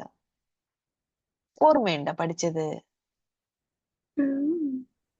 ആ, കോളറ വരുന്നത് കണ്ടാമിനേറ്റഡ് ആയിട്ടുള്ള വെള്ളം കുടിക്കുമ്പോഴാണ്. ഈ മഴക്കാലൊക്കെ ആയിക്കഴിഞ്ഞാല് ചിലപ്പോൾ ഈ കിണറ്റിന്റെ വെള്ളവും അതേപോലെ ഈ സെപ്റ്റിക് ടാങ്കിന്റെ വെള്ളമൊക്കെ മിക്സ് ആവാൻ ചാൻസ് ഉണ്ട്. അതേപോലെ പുറത്തുനിന്നൊക്കെ നമ്മൾ വെള്ളം കുടിക്കുമ്പോൾ ഈ അഴുക്ക് ചാലിലത്തെ വെള്ളമൊക്കെ മിക്സ് ആവാൻ നമുക്ക് ചാൻസ് ഉണ്ട്. ഓക്കെ, അപ്പൊ അതിൽ വളരുന്ന ഈ അഴുക്ക് വെള്ളത്തിൽ വളരുന്ന ബാക്ടീരിയകളാണ് ഈ വിബ്രിയോ കോളറ എന്ന് പറഞ്ഞു കഴിഞ്ഞാൽ. അപ്പൊ ഈ വെള്ളം നമ്മൾ കുടിക്കുമ്പോൾ നമ്മുടെ ശരീരത്തിൽ ഈ കോളറ, വിബ്രിയോ കോളറ പറഞ്ഞിട്ടുള്ള ഈ ബാക്ടീരിയ കയറും, നമുക്ക് രോഗങ്ങൾ ഉണ്ടാവും, ചിലപ്പോൾ മരണം വരെ സംഭവിക്കാം. ഓക്കെ, അപ്പോ ഇതൊക്കെ കൊളറ വന്നു കഴിഞ്ഞാൽ നമുക്ക് അതിശക്തമായിട്ടുള്ള പനിയും വയറുവേദനയും ഒക്കെ ഉണ്ടാവും. ഓക്കെ, അപ്പൊ അതിനെയാണ് നമ്മൾ കോളറ രോഗം എന്ന് പറയുന്നത്. അപ്പൊ വിബ്രിയോ കോളറ എന്നുള്ള ബാക്ടീരിയ പടർത്തുന്നു. നിങ്ങൾ കണ്ട ഈ ബാക്ടീരിയനെ കണ്ട? ഇതിൽ കണ്ട കോമ പോലെയുള്ള ഒരു കോമട്ട പോലെയുള്ള ബാക്ടീരിയകളാണ്. അങ്ങനെ വിബ്രിയോ കോളറെ പരത്തുന്ന രോഗമാണ് കോളറ. മനസ്സിലായോ? മനസ്സിലായോ? മനസ്സിലായി. മനസ്സിലായി. അടുത്ത ബാക്ടീരിയയിലോട്ട് പോകാം. ആ. ഓക്കെ, അങ്ങനെയാണെങ്കിൽ ടൈഫോയിഡ് പനിനെ കുറിച്ച് കേട്ടിട്ടുണ്ടോ നിങ്ങൾ? ടൈഫോയിഡ് പനി കേട്ടിട്ടുണ്ട്. കേട്ടിട്ടുണ്ടോ സന? ആ കേട്ടിട്ടുണ്ട്. കേട്ടിട്ടുണ്ട്. അപ്പൊ മക്കള് മനസ്സിലാക്കുക, ഈ ടൈഫോയിഡും എന്തുതന്നെയാ? സാൽമോണല്ല ടൈഫി പറഞ്ഞിട്ടുള്ള ഇതാണ് സാൽമോണല്ല ടൈഫി. ഈ സാൽമോണല്ല ടൈഫി പരത്തുന്ന ഒരു രോഗമാണ് ടൈഫോയിഡ്. ടൈഫോയിഡ് പനി എന്ന് പറയും. ഇത് മെയിൻ ആയിട്ട് ഫുഡ് ഇൻഫെക്ഷൻ ആണ്. ഭക്ഷണം കഴിച്ചിട്ട് ഭക്ഷണത്തിലൂടെ വരുന്ന, അല്ലെങ്കിൽ ഇപ്പോൾ കണ്ടാമിനേറ്റഡ് ഫുഡുകൾ ഉണ്ടാവും. പുറത്തുനിന്നൊക്കെ ഭക്ഷണം കഴിച്ചു കഴിഞ്ഞാൽ ചില പഴകിയ ഭക്ഷണം ഉണ്ടാവും. ഈ പഴകിയ ഭക്ഷണത്തിലൊക്കെ വളരുന്ന ബാക്ടീരിയയാണ് സാൽമോണല്ല ടൈഫി. ഓക്കെ, അപ്പൊ ഇത് നമ്മൾ ഭക്ഷണം കഴിച്ചു കഴിഞ്ഞാൽ ചിലപ്പോ ഈ സാൽമോണല്ല ടൈഫി എന്ത് ചെയ്യും അറിയോ? നമ്മുടെ കുടലിലൊക്കെ വന്ന് പറ്റി പിടിക്കും, എന്നിട്ട് കുടലിനെ കാർന്ന് തിന്നും. ഈ കുടലിലൊക്കെ സാൽമോണല്ല ടൈഫി എത്തിക്കഴിഞ്ഞാൽ അവര് പെറ്റുപെരുകും. എന്നിട്ട് നമുക്ക് നല്ല വയറിളക്കവും ഛർദിയും ചിലപ്പോ എന്താണ് നമ്മുടെ ശരീരത്തിൽ നിന്ന് എക്സ്ക്രീറ്റ് പോവാത്ത ബുദ്ധിമുട്ടൊക്കെ ഉണ്ടാവും. ഓക്കെ, അതിനെയാണ് കോൺസ്റ്റിപ്പേഷൻ എന്ന് പറയുക, മലബന്ധം എന്നൊക്കെ പറയും. ചിലപ്പോ നല്ല വോമിറ്റിംഗ് ആവും, നല്ല പനിയാവും, ചിലപ്പോ ചിലർക്ക് നല്ല വിയർക്കും, നന്നായിട്ട് പനി ഉണ്ടാവും, വയറുവേദന ഉണ്ടാവും, പല രീതിയിലാവും. സത്യം പറഞ്ഞു കഴിഞ്ഞാൽ ഇതിന്റെ ശരിക്കുള്ള പേരാണ് നമ്മുടെ ഫുഡ് ഇൻഫെക്ഷൻ. ഫുഡ് ഇൻഫെക്ഷൻ പിടിക്കുക എന്ന് പറഞ്ഞു കഴിഞ്ഞാൽ ഫുഡ് ഇൻഫെക്ഷനിലൂടെ വരുന്ന പനിക്കാണ് ടൈഫോയിഡ് ഫീവർ എന്ന് പറയുന്നത്. ടൈഫോയിഡ് വളരെ ഡേഞ്ചറസ് ആയിട്ടുള്ള സംഭവമാണ്. ഈവൻ ഡെത്ത് വരെ സംഭവിക്കും. അപ്പൊ നിങ്ങൾ മനസ്സിലാക്കുക, ഇത് നിങ്ങൾക്ക് എക്സാമിന് ഒരിക്കലും ഇതിന്റെ കാരണോ സിംറ്റമോ ഒന്നും ചോദിക്കില്ല. നിങ്ങൾ ജസ്റ്റ് മനസ്സിലാക്കുക, ടൈഫോയിഡ് എന്നുള്ള രോഗം ബാക്ടീരിയ പടർത്തുന്ന രോഗമാണ്. സാൽമോണല്ല ടൈഫിയാണ് ഇത് പടർത്തുന്നത്. ഓക്കെ, ക്ലിയർ ആയോ? ആ ക്ലിയർ ആയി. ഓക്കെ, ഇനി മൂന്നാമത്തെ രോഗമാണ് ടെറ്റനസ്. ടെറ്റനസ്. ഇപ്പോ ടെറ്റനസ് ഫോർ എക്സാമ്പിൾ, നിങ്ങൾ നടന്നു പോകുന്ന സമയത്ത് ചെരുപ്പിടാണ്ട് നടന്നു പോവാ, അപ്പൊ ഒരാണി കാലിൽ കുത്തിക്കേറി. നിങ്ങൾ എന്ത് ചെയ്യും? ഒരു തുരുമ്പിച്ച ആണിയാണ് കുത്തിക്കേറിയത്. നിങ്ങൾ എന്താ ചെയ്യാ? അത് ഇവിടുന്ന് എടുക്കും. ഏ ഹോസ്പിറ്റലിൽ പോയിട്ട് ഇഞ്ചക്ഷൻ എടുക്കുവോ? ആ എടുക്കും. ഏത് ഇഞ്ചക്ഷൻ എടുക്കുക?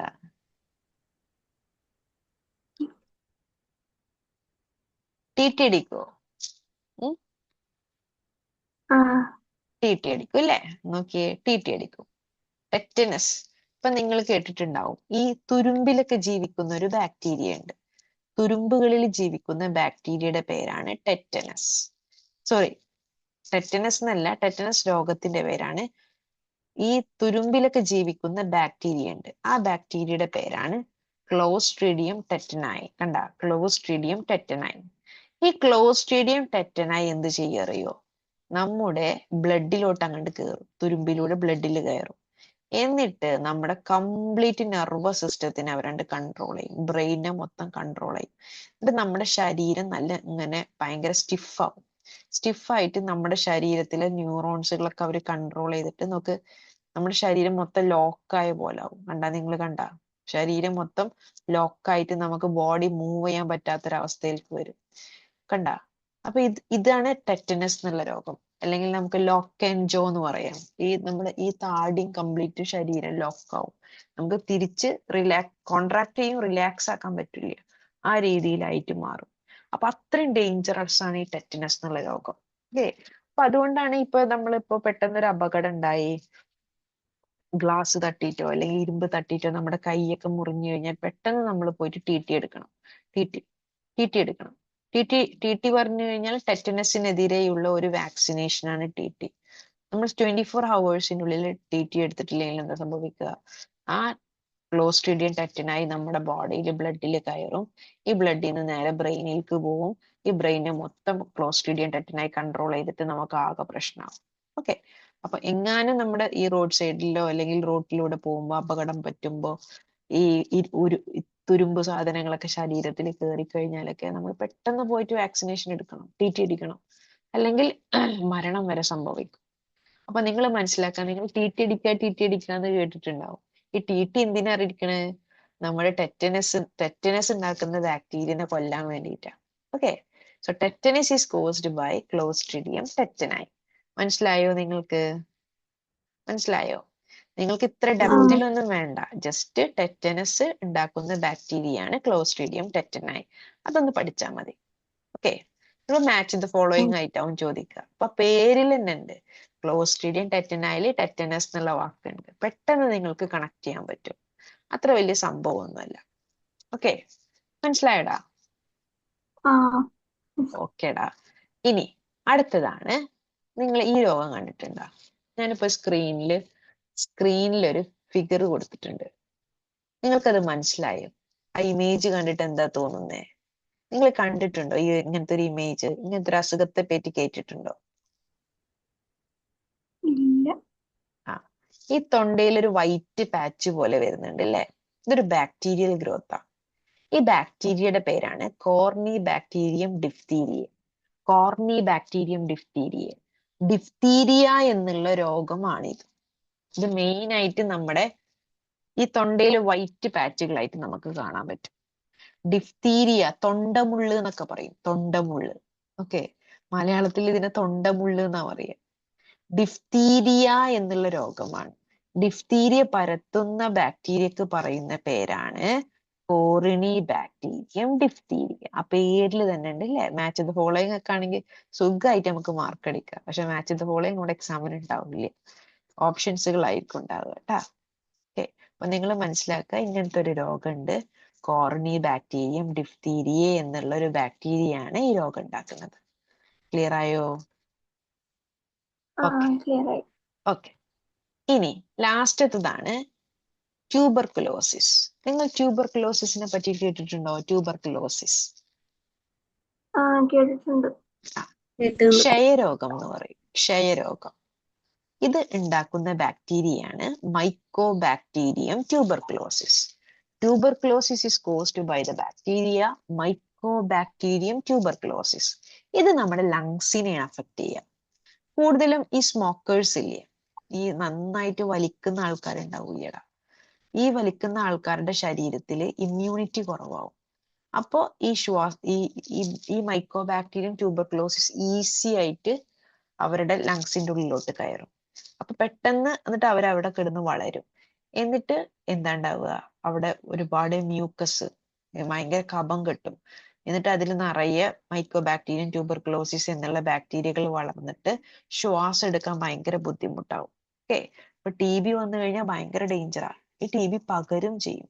ഒരാൾക്ക് വീട്ടിൽ ടി ബി ഉണ്ടെങ്കിൽ അടുത്ത ആൾക്കാർക്ക് ഈ ഡ്രോപ്ലെറ്റ്സ് വഴി, തുപ്പലം വഴി പകരും.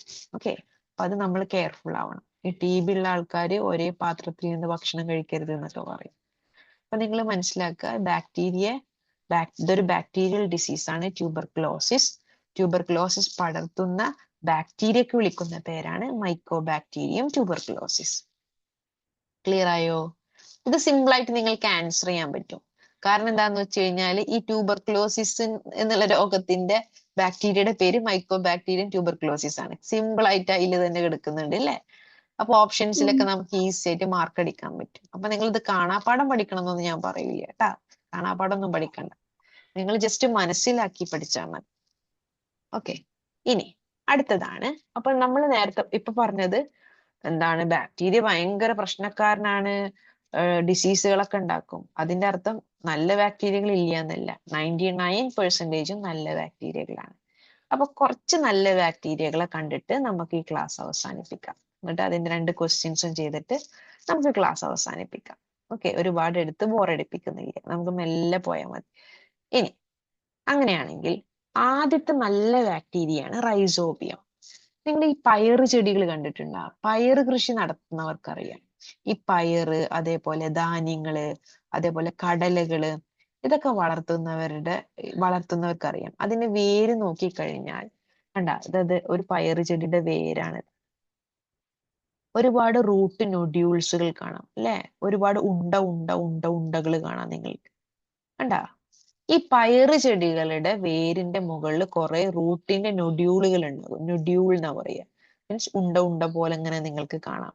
നിങ്ങൾ എപ്പോഴെങ്കിലും വേരിൽ ഇങ്ങനത്തെ ഒരു സ്ട്രക്ചർ കണ്ടിട്ടുണ്ടോ? കണ്ടിട്ടുണ്ടോ സന, സുമയ്യ? കണ്ടിട്ടുണ്ടോ? കണ്ടിട്ടുണ്ടോ? ആ, ഇതിന്റെ അകത്തൊരു ബാക്ടീരിയ വളരുന്നുണ്ട്. ഈ ബാക്ടീരിയയുടെ പേരാണ് റൈസോബിയം. അപ്പൊ പയറ് ചെടികളുടെ വേരിന്റെ അകത്ത് റൈസോബിയം എന്നുള്ള ഒരു ബാക്ടീരിയ വളരുന്നുണ്ട്. ഓക്കെ, ഇത് കൂടുതലായിട്ടും കാണുന്നത് ലെഗ്യൂംസ് എന്ന് പറഞ്ഞു കഴിഞ്ഞാൽ പയറ് വർഗ്ഗങ്ങൾ. ലൈക്ക് എന്ത്, പയറ്, ഗ്രാം എന്ന് പറഞ്ഞ കടല, പൾസസ് എന്ന് പറഞ്ഞ ധാന്യങ്ങൾ, ഇതിന്റെ ഒക്കെ അകത്ത് വളരാറുണ്ട്. ഇതെന്തിനാന്ന് വെച്ച് കഴിഞ്ഞാല്, ഇപ്പോ നമ്മുടെ പ്രപഞ്ചത്തില്, നമ്മുടെ അറ്റ്മോസ്ഫിയറിൽ നൈട്രജൻ ഉണ്ട്.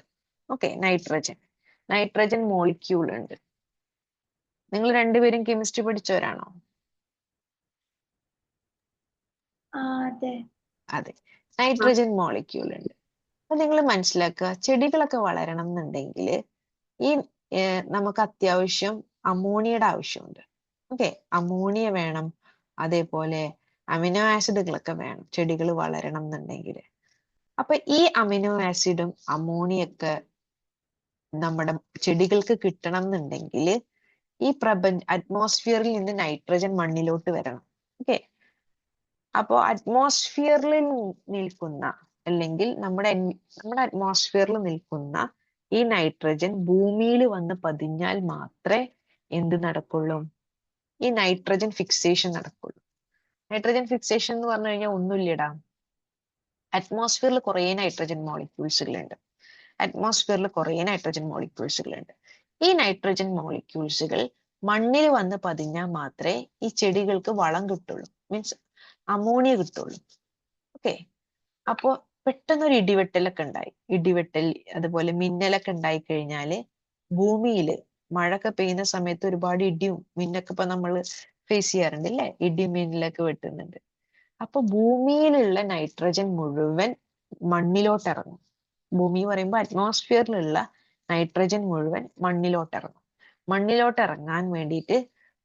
ഇറങ്ങിക്കഴിഞ്ഞാൽ അത് ചെടികളിലോട്ട് എത്തിക്കുന്ന ബാക്ടീരിയകളാണ് റൈസോബിയം. അപ്പൊ നമുക്ക് എന്താ പറയാ, റൈസോബിയം എന്തിനെ സഹായിക്കുക എന്നറിയോ? ഭൂമിയിലുള്ള അറ്റ്മോസ്ഫിയറിലുള്ള നൈട്രജനെ ഭൂമിയിൽ ഇറക്കും. ഹെൽപ്സ് ഇൻ നൈട്രജൻ ഫിക്സേഷൻ എന്ന് പറയാം. നൈട്രജൻ നിങ്ങൾ മനസ്സിലാക്കുക, ഈ ചെടികളൊക്കെ വളരണം എന്നുണ്ടെങ്കിൽ നൈട്രജൻ അത്യാവശ്യമാണ്. ഓക്കെ, ഈ നൈട്രജന്റെ ഫിക്സേഷന് സഹായിക്കുന്ന ഒരു ബാക്ടീരിയയാണ് റൈസോബിയം. ചിലപ്പോൾ എക്സാമിന് ചോദിക്കും, ഏത് ബാക്ടീരിയയാണ് ചെടികൾക്ക് വേണ്ടിയ നൈട്രജൻ ഫിക്സേഷൻ നടത്തുന്നത്? ഏത് ബാക്ടീരിയ മക്കളെ? പേരൊന്ന് പറഞ്ഞേ. പോയാ?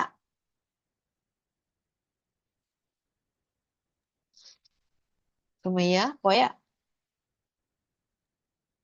ഇല്ല മിസ്സേ, റേഞ്ച് ഇല്ല, അയ്യോ, കട്ടായി പോവാ. ക്ലാസ് കേൾക്കാനില്ലേ നിങ്ങൾക്ക്? ഇടക്ക് കട്ടായി പോവുന്നുണ്ട്. കട്ടായി പോകുന്നുണ്ടോ? സനക്ക് കേൾക്കണ്ടോ? ഇപ്പൊ കേൾക്കുന്നുണ്ട്. മോളെ, ഈ സ്ക്രീനിലുള്ള ബാക്ടീരിയയുടെ പേരൊന്ന് പറഞ്ഞേ. റൈസോബിയം. റൈസോബിയം. അപ്പൊ റൈസോബിയമാണ് നമ്മുടെ നൈട്രജൻ ഫിക്സേഷന് സഹായിക്കുന്ന ബാക്ടീരിയ. ക്ലിയർ ആയോ? റൈസോബിയമാണ് നൈട്രജൻ ഫിക്സേഷന് സഹായിക്കുന്ന ബാക്ടീരിയ. ഭൂമിയിൽ അറ്റ്മോസ്ഫിയറിൽ കാണുന്ന നൈട്രജനെ നമ്മുടെ ഭൂമിയിലോട്ട് ഇറക്കിയിട്ട് ആ മണ്ണിലുള്ള നൈട്രജനെ വലിച്ചെടുക്കാൻ സഹായിക്കുന്ന, ചെടികൾക്ക് വലിച്ചെടുക്കാൻ സഹായിക്കുന്ന ഒരു ബാക്ടീരിയയാണ് റൈസോബിയം. അപ്പൊ വേരിന്റെ അകത്ത് ഈ റൈസോബിയം ഉള്ളതുകൊണ്ട് ചെടികൾക്ക് ഈസി ആയിട്ട് നൈട്രജനെ വലിച്ചെടുക്കാൻ പറ്റും. അപ്പൊ നൈട്രജനെ മണ്ണിൽ നിന്ന് ചെടികളുടെ ഉള്ളിലോട്ട് വലിച്ചെടുക്കാൻ സഹായിക്കുന്ന ബാക്ടീരിയകളാണ് റൈസോബിയം. ഓക്കെ ആണോ? ഓക്കെയാണ്. Okay, very good.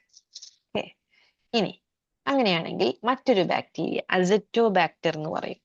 അപ്പോ ഈ നമ്മുടെ മണ്ണിന്റെ വളക്കൂറ് കൂട്ടുന്ന ഒരു ബാക്ടീരിയയാണ് അസറ്റോബാക്ടർ. അത് അത്ര മനസ്സിലാക്കിയാൽ മതി. സോയിലിന്റെ ഫെർട്ടിലിറ്റി എന്ന് വെച്ച് കഴിഞ്ഞാൽ മണ്ണിന്റെ വളക്കൂറ് കൂട്ടുന്ന ഒരു ബാക്ടീരിയ ഉണ്ട്. ആ ബാക്ടീരിയയുടെ പേരാണ് എന്ത്? അസറ്റോബാക്ടർ. ഈ അസറ്റോബാക്ടറും എന്ത് ചെയ്യും? റൈസോബിയം ചെയ്യുന്ന അതേ പണി ആരും ചെയ്യും? അസറ്റോബാക്ടർ ചെയ്യും. ഓക്കെ, നൈട്രജൻ ഫിക്സേഷന് സഹായിക്കും. മണ്ണിലുള്ള നൈട്രജനെ ചെടികളുടെ അകത്തോട്ട് വലിച്ചെടുക്കാൻ അസറ്റോബാക്ടർ സഹായിക്കും. കണ്ട, അസറ്റോബാക്ടർ നമുക്ക് ഇങ്ങനെ വളമായിട്ട് കിട്ടും.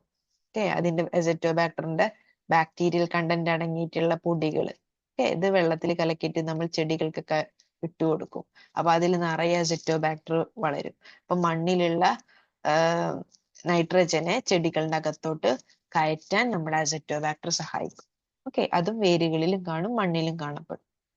മക്കൾക്ക് മനസ്സിലായോ? മനസ്സിലായി. മനസ്സിലായി. ഇനി അടുത്ത ആളാണ് സ്ട്രെപ്റ്റോമൈസസ്. നിങ്ങൾ മനസ്സിലാക്കുക, സ്ട്രെപ്റ്റോമൈസസ് എന്ന് പറഞ്ഞിട്ടുള്ള ഒരു ബാക്ടീരിയയാണ്. നല്ല ബാക്ടീരിയ. ഈ ബാക്ടീരിയ എന്താ പറയുക ചെയ്യുക? ഒരു ആന്റിബയോട്ടിക്കിന് ഉണ്ടാക്കും.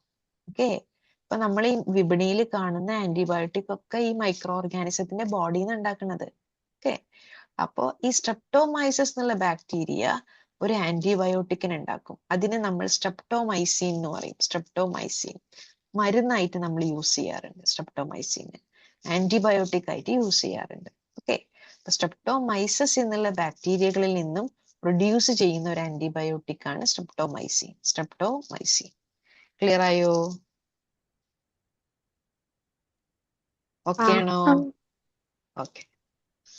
ഇനി ലാക്ടോബാസില്ലസ് എന്ന് പറഞ്ഞു കഴിഞ്ഞാല്, ഇപ്പൊ നമ്മള് ആദ്യത്തെ ക്ലാസ്സിൽ പറഞ്ഞു തന്നിട്ടുണ്ടായിരുന്നു, ഈ പാല് തൈരാക്കി മാറ്റുന്നത് ഒരു ബാക്ടീരിയ. പാല് കാച്ചിട്ട് നമ്മൾ എടുത്തു വെച്ച് കഴിഞ്ഞാൽ അത് തൈരാക്കി നമ്മൾ മാറ്റും അല്ലെ? ആ തൈരാക്കി മാറ്റുന്നത് ഒരു ബാക്ടീരിയ. അതിന്റെ പേരാണ് ലാക്ടോബാസില്ലസ്. കണ്ട, ലാക്ടോ എന്നുള്ള വാക്കിന്റെ അർത്ഥം മിൽക്ക് എന്നാണ്. ലാക്ടോബാസില്ലസ് എന്ന് പറഞ്ഞു കഴിഞ്ഞാല് പാലിനെ തൈരാക്കി മാറ്റുന്ന ബാക്ടീരിയ. അതിന് നമ്മൾ ലാക്ടോബാസില്ലസ് എന്നാ പറയാ. പിടികിട്ടിയ? ഓക്കെ, അപ്പോ ലാക്ടോബാസില്ലസ് എന്താ ചെയ്യുക? Setting of milk into curd, അല്ലെങ്കിൽ നമുക്ക് എന്ത് പറയാം? കേർഡ്ലിംഗ് എന്ന് പറയാം. കേർഡ്ലിംഗ് എന്ന് പറഞ്ഞു കഴിഞ്ഞാല് തൈര് ഉണ്ടാക്കുന്ന പ്രോസസ്സിനെയാണ് നമ്മൾ കേർഡ്ലിംഗ് എന്ന് പറയുന്നത് കേട്ടോ. കേർഡ്ലിങ്ങിന് സഹായിക്കുന്ന ഒരു ബാക്ടീരിയയാണ്. കേർഡ് എന്ന് പറഞ്ഞാൽ എന്താ? തൈര് അല്ലെ? തൈര് ഉണ്ടാക്കാൻ സഹായിക്കുന്ന ഒരു ബാക്ടീരിയയാണ് ലാക്ടോബാസില്ലസ്. ഇപ്പൊ നമ്മൾ തൈരൊക്കെ എടുത്ത് ഇങ്ങനെ കുടിക്കും അല്ലെ? അതെന്താ? അത് ബാക്ടീരിയകളെയാണ് നമ്മൾ കുടിക്കുന്നത്. നല്ല ബാക്ടീരിയ. ഓക്കെ, ലാക്ടോബാസില്ലസ് നല്ല ബാക്ടീരിയയാണ്. നമ്മുടെ ശരീരത്തിൽ ഫംഗൽ ഇൻഫെക്ഷൻ ഒക്കെ ഉണ്ടെങ്കിൽ ഇത്തിരി തൈര് കുടിച്ചു കഴിഞ്ഞാല് ഈ ലാക്ടോബാസില്ലസ് ആ ഫംഗസിനെ പോയിട്ട് കൊല്ലും. Okay, there will be a competition between lactobacillus and the fungus.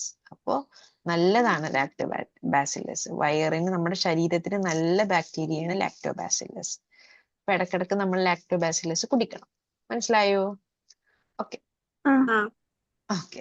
ഇനി അടുത്തതാണ് ലാസ്റ്റത്തെ. ഇതോടുകൂടി കഴിഞ്ഞു കേട്ടാ. ഇപ്പൊ നമ്മുടെ വേസ്റ്റ് വാട്ടർ ഉണ്ടാവും അല്ലെ?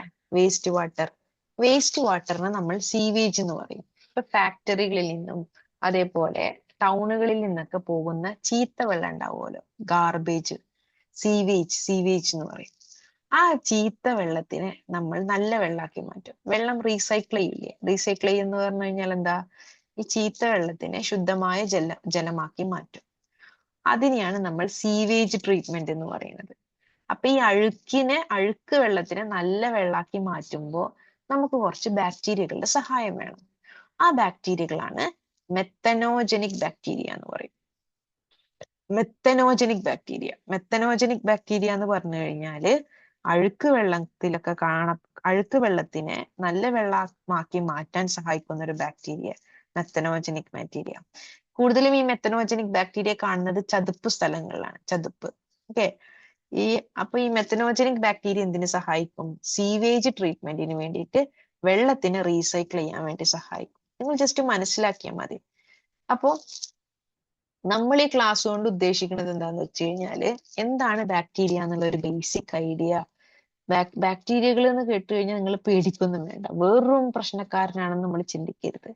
ഈ ഒരുപാട് പ്രശ്നങ്ങളെക്കാട്ടും ഏറ്റവും കൂടുതൽ അവർ ഹെൽപ്ഫുൾ ആയിട്ടുള്ള കാര്യങ്ങളാണ് ചെയ്യുന്നത് എന്ന് നമ്മൾ മനസ്സിലാക്കുക. ഓക്കെ. അപ്പൊ അത്രയേ ഉള്ളൂ ഇന്നത്തെ ക്ലാസ്. ഇനി ഞാൻ 2-3 ക്വസ്റ്റ്യൻസും കൂടി ഡിസ്കസ് ചെയ്തിട്ട് ക്ലാസ് വൈൻഡ് അപ്പ് ചെയ്യാം. ഓക്കെ. നാളെ നമുക്ക് ക്ലാസ് ഉണ്ടായിരിക്കും. ഞാൻ ക്ലാസ്സിന്റെ ടൈം അപ്ഡേറ്റ് ചെയ്യാം. ഓക്കെ ആണോ? നിങ്ങൾക്ക് ഇതുവരെ എടുത്തത് മനസ്സിലായോ? മനസ്സിലായി. 2 ചോദ്യം ചോദിക്കട്ടെ, നിങ്ങൾ ആൻസർ പറയോ? പറയോ? എന്റെ അവസാനം, എല്ലാ ക്ലാസ്സിന്റെ അവസാനം ഞാൻ ക്വസ്റ്റ്യൻ ഇടും കേട്ടാ. അതെന്താന്ന് വെച്ച് കഴിഞ്ഞാല് നിങ്ങൾ ക്ലാസ് ലിസൺ ചെയ്തെന്ന് എനിക്ക് കൺഫേം ആക്കണം. പിന്നെ അതുമല്ല, നിങ്ങൾക്ക് ആ ക്വസ്റ്റ്യൻ കേട്ട് കഴിഞ്ഞാല് നിങ്ങൾക്ക് എക്സാം കുറച്ചും കൂടി ഈസി ആയിരിക്കും. പെട്ടെന്ന് നിങ്ങൾക്ക് എക്സാമിന് ആ ക്വസ്റ്റ്യൻസ് ഒക്കെ റിപ്പീറ്റ് ചെയ്ത് വന്നു കഴിഞ്ഞാൽ ഈസി ആയിട്ട് അറ്റൻഡ് ചെയ്യാൻ പറ്റും. അതുകൊണ്ടാണ് ടൈംസ് ക്വസ്റ്റ്യൻ ഇടുന്നത്. അപ്പൊ ഞാൻ ആദ്യത്തെ ക്വസ്റ്റ്യൻ പറയാം. നിങ്ങൾക്ക് ക്വസ്റ്റ്യൻ കാണാനുണ്ടോ? കാണാണ്ടാ? അയ്യോ, എനിക്ക് കാണാനില്ലല്ലോ. Okay. Name the bacteria responsible for curdling. ഏത് ബാക്ടീരിയ?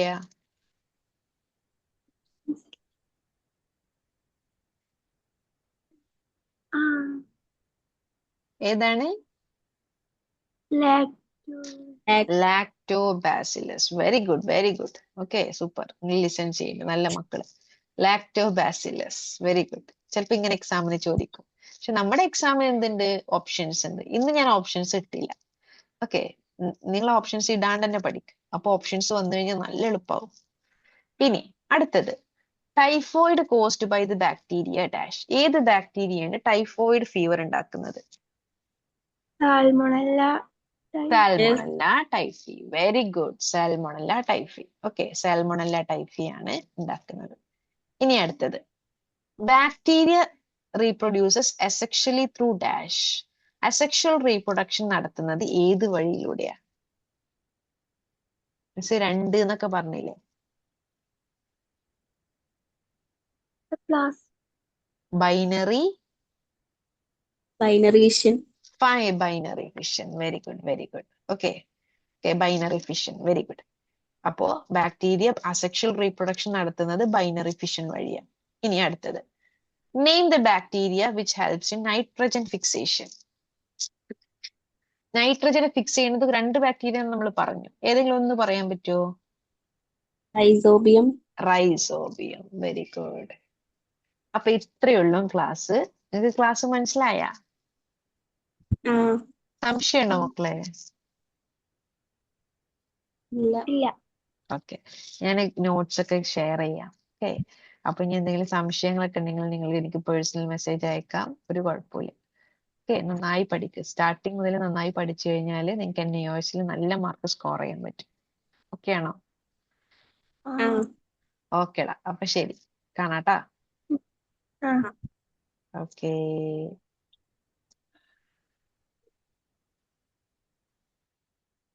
ഉം.